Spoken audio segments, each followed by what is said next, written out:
اعوذ باللہ من الشیطان الرجیم بسم اللہ الرحمن الرحیم الحمد للہ رب العالمین والصلاة والسلام علی اشرف الانبیاء والمرسلین وعلی آلہ وصحبہ اجمعین اما بعد۔ سامعین و ناظرین، آج درس قرآن کا آغاز آیت نمبر 50 سے ہوگا اور آیت نمبر 49 کے حوالے سے بھی مختصر گفتگو ہوگی۔ ارشاد ربانی ہے، وَإِذْ فَرَقْنَا بِكُمُ الْبَحْرَ فَأَنْجَيْنَاكُمْ وَأَغْرَقْنَا آلَ فِرْعَوْنَ وَأَنْتُمْ تَنْظُرُونَ وَإِذْ وَاعَدْنَا مُوسَىٰ 40 لَيْلَةً ثُمَّ اتَّخَذْتُمُ الْعِجْلَ مِن بَعْدِهِ وَأَنْتُمْ ظَالِمُونَ ثُمَّ عَفَوْنَا عَنْكُمْ مِنْ بَعْدِ ذَلِكَ لَعَلَّكُمْ تَشْكُرُونَ وَإِذْ آتَيْنَا مُوسَى الْكِتَابَ وَالْفُرْقَانَ لَعَلَّكُمْ تَهْتَدُونَ۔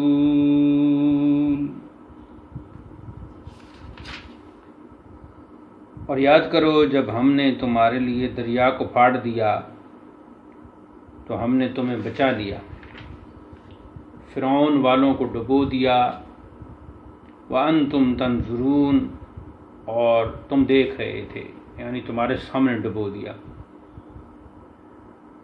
وَإِذْ وَاعَدْنَا مُوسَىٰ اور یاد کرو جب ہم نے موسیٰ سے 40 رات کا وعدہ فرمایا، پھر تم نے اس کے بعد بچڑا بنا کر اسے پوجنا شروع کر دیا اور تم ظالم تھے۔ پھر اس کے بعد ہم نے تمہیں معافی دی تاکہ تم شکر کرو، اور یاد کرو جب ہم نے عطا کی موسیٰ کو کتاب اور حق و باطل میں فرق کر دینے والے معجزے تاکہ تم سیدھے راستے پر آ جاؤ۔ آیت نمبر 49 میں فرعون کا یہ ذکر تھا کہ وہ اس واقعے کی طرف اشارہ ہے کہ لڑکیوں کو زندہ رہنے دیا جاتا تھا اور لڑکوں کو مار دیا جاتا تھا۔ تفصیل اس کی حضرت کی عبارت میں آتی ہے، ہم ریاض القرآن سے عبارت پیش کرتے ہیں۔ اور فرعون جو ہے وہ لقب ہے، مختلف القاب ہیں جن میں فرعون ہے، قیصر ہے، کسریٰ ہے، بطلموس ہے، تمام کی تفصیل اس عبارت میں آتی ہے۔ حضور ریاض الملت قدس سرہ آیت نمبر 48 اور پھر 49 اس کے ضمن میں لکھتے ہیں کہ مصر کے جتنے بادشاہ عمالیق وغیرہ کفار میں سے ہوئے تھے ان سب کو فرعون کہا جاتا ہے، یعنی فرعون مصر کے بادشاہوں کا لقب ہے۔ جیسے روم کے کافر بادشاہ کو قیصر، فارس کے کافر بادشاہ کو کسریٰ یعنی جو ایران، اور یمن کے کافر بادشاہ کو طبع تابعین، اور حبشہ کے کافر بادشاہ کو نجاشی، اور ہند کے کافر بادشاہ کو بطلموس۔ تو یہ القاب، اس فرعون کا نام ولید بن مصعب بن ریان تھا، یہ جس فرعون کا ذکر قرآن پاک میں ہو رہا ہے اور جو موسیٰ علیہ السلام کے مقابلے میں تھا۔ حضرت موسیٰ علیہ السلام کے زمانے کا فرعون یہی بدبخت تھا، اس کی عمر 400 برس سے زیادہ ہوئی۔ انا ربکم العالی، یعنی میں تمہارا سب سے بڑا رب ہوں کا دعویٰ اسی بدنہاد نے کیا تھا۔ آل فرعون سے اس کے ماننے والے مراد ہیں، متبعین، اس کی اتباع کرنے والے، اس کے پیچھے چلنے والے مراد ہیں۔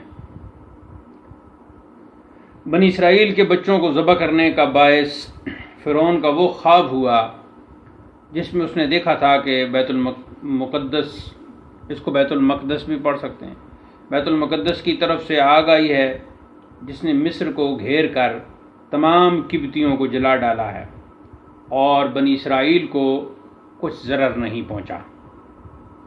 جس کی تعبیر پھر اس نے پوچھی تو کہنوں نے اس کی تعبیر یہ دی کہ ان میں ایک بچہ پیدا ہوگا جو تیری ہلاکت کا سبب بنے گا، ہلاکت تیری ہوگی، اور تیری جو سلطنت ہے اس کے زوال کا سبب بنے گا، تیری حکومت کا تختہ الٹ دے گا۔ تو پھر اس نے کیا کیا؟ اس بنا پر اس نے لڑکوں کے قتل اور لڑکیوں کے زندہ چھوڑنے کا حکم دیا۔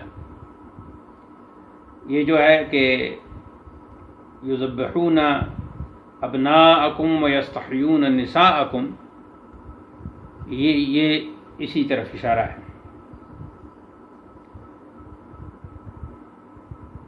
بنی اسرائیل کی نسل بڑھتی ہوئی تیز رفتاری نے اس کے دل میں یہ اندیشہ پیدا کیا کہ اس طرح ان کی اقلیت اکثریت میں تبدیل ہو کر ہم پر غالب آ جائے گی۔ تو جو بھی اس کا مقصد تھا اس نے یہ حکم جاری کر دیا، یہ ناپاک حکم جاری کیا۔ تو بچوں کے قتل کے علاوہ تقدیر الہی سے اس قوم کے بوڑھے بھی جلدی جلدی مرنے لگے۔ چنانچہ پھر جو آل فرعون تھے، جو اس کے ماننے والے تھے، جو فرعونی تھے، ان فرعونیوں نے شکایت کی کہ یہ تو خود مر رہے ہیں، بچے قتل ہو رہے ہیں، تو پھر خدمتگار کہاں سے آئیں گے؟ لہٰذا یہ جو قتل کا طریقہ شروع کر رکھا ہے سب نے، یہ درست نہیں۔ تو پھر اس پر فرعون نے حکم دیا کہ 1 سال کے بچے قتل اور 1 کے باقی ہوں، یعنی 1 سال پورے جہاں جس کے ہاں بھی بچہ پیدا ہوتا ہے اس کو قتل کر دیا جائے، اگلے سال میں پھر نہ قتل کی جائے اور چھوڑ دیا جائے، باقی رکھے جائے۔ تو جو سال باقی چھوڑنے کا تھا اس میں حضرت ہارون، اور جو قتل کا تھا اس میں حضرت موسیٰ علیہ السلام پیدا ہوئی۔ یہ اللہ تعالیٰ کی قدرت، اللہ تعالیٰ کی شان دیکھیں، انداز دیکھیں اللہ کی قدرت کا، اس کی حاکمیت کا، اس کی شان بے نیازی کا، کہ وہ کیسا قادر ہے، کیسا قدیر ہے۔ خود فرماتا ہے کہ وہ جو چاہتا ہے وہی کرتا ہے۔ اب یہ جو فرمایا کہ وَفِي ذَلِكُمْ بَلَاءٌ مِّن رَبِّكُمْ عَظِيمٌ، بلا کا معنی امتحان، آزمائش۔ تو آزمائش نعمت سے بھی ہوتی ہے اور تکلیف سے بھی، تکلیف اور محنت سے بھی آزمائش ہوتی ہے۔ نعمت سے شکر اور محنت سے صبر کا اظہار ہوتا ہے، یعنی نعمت ملے تو اس پر شکر کرنا ضروری ہوتا ہے، اور محنت یعنی تکلیف ملے تو اس پر پھر صبر کا اظہار کرنا ہوتا ہے۔ تو اس آیت میں اگر تو مظالم کی طرف اشارہ ہے تو پھر محنت یعنی تکلیف، اور اگر ان سے نجات کی طرف اشارہ ہے تو پھر نعمت مراد ہوگی۔ تو اسی بنا پر ترجمہ بڑی آزمائش یا بڑا انعام کیا ہے۔ یہ جو اعلیٰ حضرت نے ترجمہ کیا ہے وہ کیا ہے کہ اور اس میں تمہارے رب کی طرف سے بڑی بلا تھی یا بڑا انعام ہوا، یعنی بلا کا معنی، بلا کو ایز اٹ از بھی رکھا کیونکہ وہ نظم قرآن کا حصہ ہے، اور اس کا معنی نعمت کے اعتبار سے انعام رکھا۔ اور دوسرا حضرت ریاض الملت نے ریاض الایمان میں ترجمہ کیا، اور اس میں تمہارے رب کی طرف سے بڑی بلا سے بڑی نعمت یا آزمائش تھی۔ تو حضرت نے بھی نعمت اور آزمائش دونوں لفظوں کو رکھا جیسا کہ نیچے تفسیر میں اس کا اظہار کر دیا۔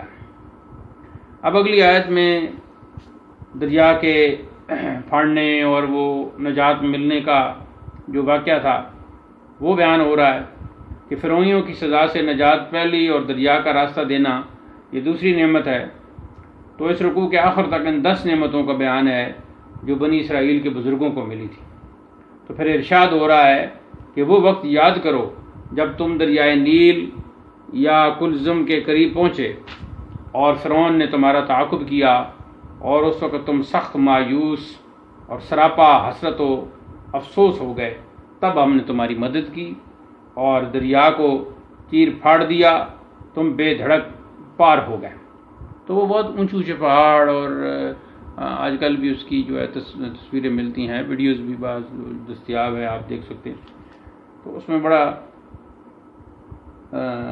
یعنی وہ حیران ہوتا ہے انسان، لیکن اللہ کی قدرت کے آگے تو کوئی حیرانی نہیں، وہ تو ہر چیز پر قادر ہے۔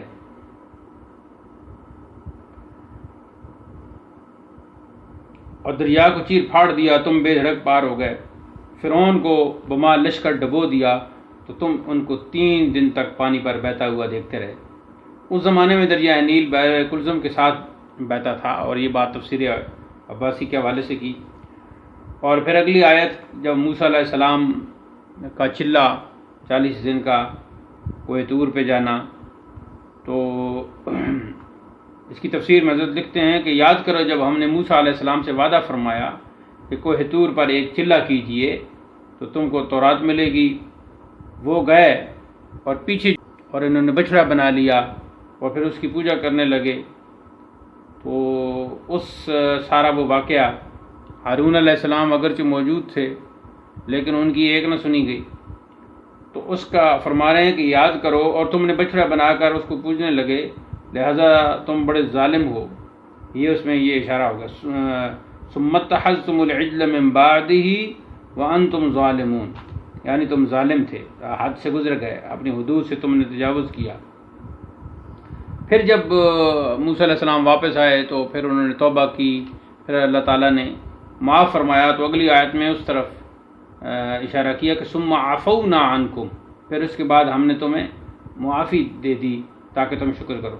حضرت لکھتے ہیں کہ پھر ان کے واپس تشریف لانے پر تم نے اس کفر و شرک سے توبہ کی تو ہم نے تمہارے اتنے بڑے جرم کو معاف فرما دیا، تاکہ یعنی اتنا بڑا جرم یعنی شرک، تو تاکہ تم ہمارا احسان مانو اور شکر کرو۔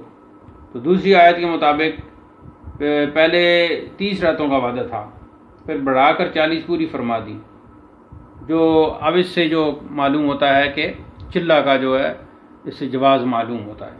حضرت لکھتے ہیں کہ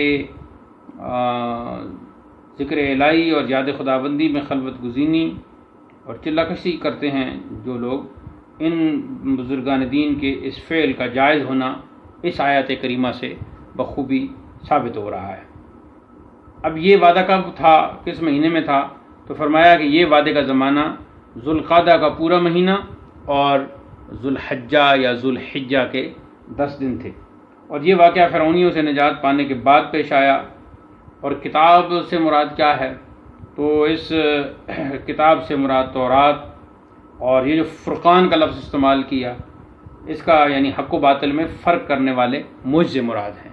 یعنی کتاب سے مراد تو تورات ہے، لیکن یہ جو فرمایا والفرقان لعلکم تہتدون، تو فرقان سے مراد حق و باطل میں فرق کرنے والے معجزے ہیں، ان کی طرف اشارہ ہے۔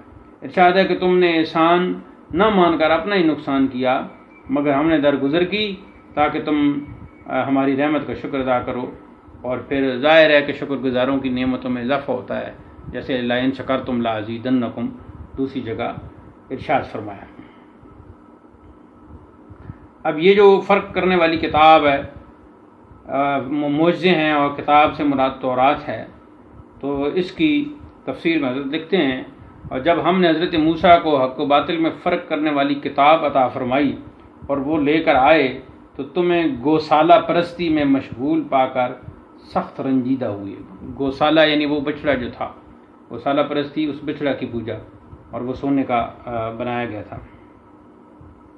تو موسیٰ علیہ السلام سخت رنجیدہ ہوئے، تمہیں سمجھایا کہ تم نے اپنے اوپر ظلم کیا ہے، غیر خدا کی عبادت میں مشغول ہوئی ہو۔ آخر نتیجہ یہ ہوا کہ حضرت موسیٰ علیہ السلام نے فرمایا کہ توبہ کرو۔ تو وہ بولے کہ کیسے؟ تو فرمایا تم میں سے جس نے بچڑے کو نہیں پوجا وہ پوجنے والوں کو قتل کریں تو توبہ قبول ہوگی۔ جو دل سے توبہ کرتا ہے تو پھر اس پر مرتا ہے تو اللہ کریم اس پہ پھر جو ہے نا اس کو درگزر کرتا ہے. یہ ایک روایت ہو گئی. اور ایک روایت میں ہے کہ موسیٰ علیہ السلام نے انہیں حکم خداوندی سنایا تو وہ اپنے جرم پر نادم ہوئے اور جن لوگوں نے بچھڑا پوجا تھا انہیں بٹھا دیا اور دوسرے لوگ کھڑے ہو گئے قتل کرنا شروع کیا. قدرتی طور پر اندھیرا چھایا ہوا تھا. جب وہ ہٹا اور انہیں روک دیا گیا تو شمار کرنے پر معلوم ہوا کہ 70,000 آدمی قتل ہو چکے تھے اور ساری قوم کی توبہ قبول ہوئی. یہ تفسیر ابن کثیر میں موجود ہے.